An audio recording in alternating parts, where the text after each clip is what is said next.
Hello students, welcome back to our YouTube channel. आज के इस वीडियो में हम लोग डिस्कस करेंगे how to make effective notes. Okay, हम लोग जानेंगे कि इफ़ेक्टिव नोट्स कैसे तैयार करें। नोट्स तो हर कोई बना लेता है, बट एक इफ़ेक्टिव नोट्स बनाना हर किसी के बस की बात नहीं होती है। तो इस वीडियो को देखने के बाद आप भी अपने लिए इफ़ेक्टिव नोट्स बना सकेंगे। इसके लिए आप सभी को हमारे चैनल पर लास्ट तक बने रहना होगा। तो चलिए स्टार्ट करते हैं वीडियो।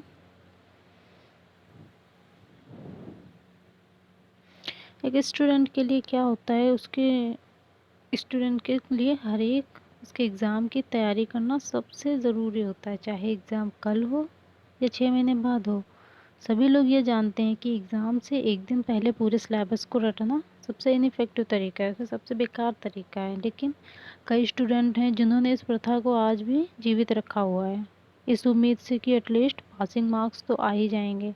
बट जब बात आती है किसी बड़े एग्ज़ाम की, जैसे कॉम्पिटिटिव एग्ज़ाम, तब उनका यह एक फ़ॉर्मूला काम नहीं आता है। बिकॉज़ किसी भी कॉम्पिटिटिव एग्ज़ाम को जो फंडामेंटल एलिमेंट है वो क्या होता है, नोट्स। नॉट ओनली नोट्स, एक इफ़ेक्टिव नोट्स होना बहुत ज़रूरी होता है हमारे पास। किसी भी एग्ज़ाम के लिए आपके पास इफ़ेक्टिव नोट्स का होना बहुत ज़रूरी है।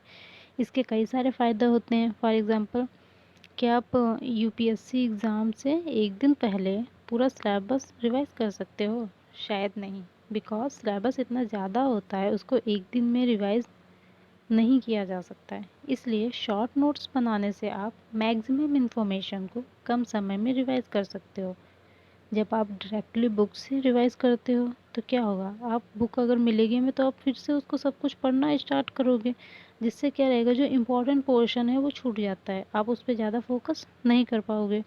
बट अगर आपके पास नोट्स हैं, ठीक है, अगर आपके पास एक इफ़ेक्टिव नोट्स आपने बना के रखा है, तो इससे आपका काफ़ी टाइम बच जाएगा और आप सिर्फ वही चीज़ें रिवाइज़ करोगे जो इम्पॉर्टेंट हैं।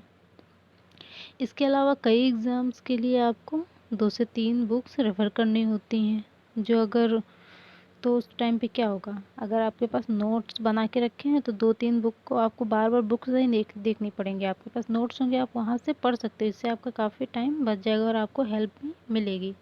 तो अब सवाल आता है कि हम लोग इफ़ेक्टिव नोट्स को कैसे बनाएँ? ठीक है, तो उसके यहाँ पे कुछ टेक्निक हम लोग यूज़ करेंगे। उस टेक्निक के यूज़ करने से हम लोग उस इफ़ेक्टिव नोट्स को बना सकेंगे। तो हमारा जो सबसे पहला रहता है क्या है, रीड एंड अंडरलाइन। ठीक है, कोई भी नोट्स बनाने से पहले आपको क्या करना है, सबसे पहले आपको बुक लेनी है और उसमें पूरे चैप्टर को एक बार पढ़ना है।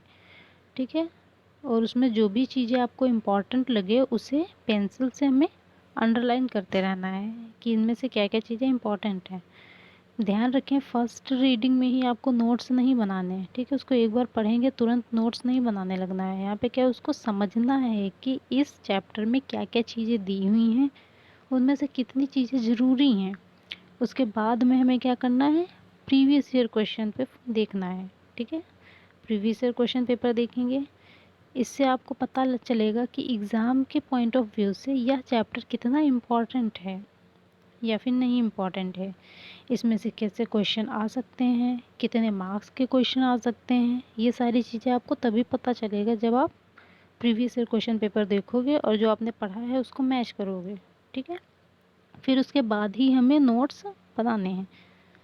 ये सब एनालाइज करने के बाद ही हमें क्या करना है, नोट्स बनाना शुरू करना है। नोट्स बनाने के लिए आप अनरोल्ड एंड लूज शीट का ही यूज़ करिए। ठीक है, बिकॉज अनरोल्ड शीट में क्या होगा, आप चीज़ें किसी भी ऑर्डर में लिख सकते हो और जो लूज शीट होने की वजह से क्या रहेगा, उसे अपडेट करना बहुत आसान रहता है। आप कोई भी new information extra sheet add करके उसे अपडेट कर सकते हो। नाउ नोट्स बनाने का सिर्फ एक फॉर्मूला होता है कि सिलेबस के एक पॉइंट को हम लोग को क्या करना है, एक ही पेज में फिट करना होता है। यहाँ पे कोशिश करिए कि आप ज़्यादातर की चीज़ें जो हैं वो एक ही पेज में कवर हो जाएं। नोट्स को इतना शॉर्ट बनाओ कि वह एक पेज में ही फिट हो जाए।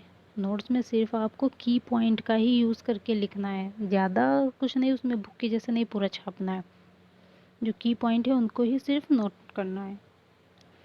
ठीक है, हम लोग क्या करेंगे, उसके बाद सिलेबस को फॉलो करेंगे। सिलेबस में जो भी टॉपिक हेडिंग्स दी हुई हैं उसी ऑर्डर में नोट्स को बनाना है हमें। अगर आप में बाद में उसमें कोई भी टॉपिक से रिलेटेड कुछ भी नया मिलता है आपको, तो आप वहीं पे एक शीट ऐड करके लिख सकते हैं। इससे सब कुछ आपके पास एक ही सीक्वेंस में लिखा होगा और एक्स्ट्रा एग्ज़ाम में आपको क्या करना होगा, इधर-उधर बुक्स के चक्कर में टाइम वेस्ट नहीं करना हो पड़ेगा और आपको सिलेबस रिवाइज़ करने में काफ़ी आसानी होगी, क्योंकि सारी कुछ आपके एक ही पास लिखा हुआ है सारा कुछ। तो इससे आपको काफ़ी हेल्प मिलेगी। आई होप आज का वीडियो आप सबको समझ में आ गया होगा। अगर जो लोग भी हमारे चैनल पर नए हैं वो लोग हमारे चैनल को सब्सक्राइब, वीडियो को लाइक ज़रूर कर दें। Thank you for watching our video.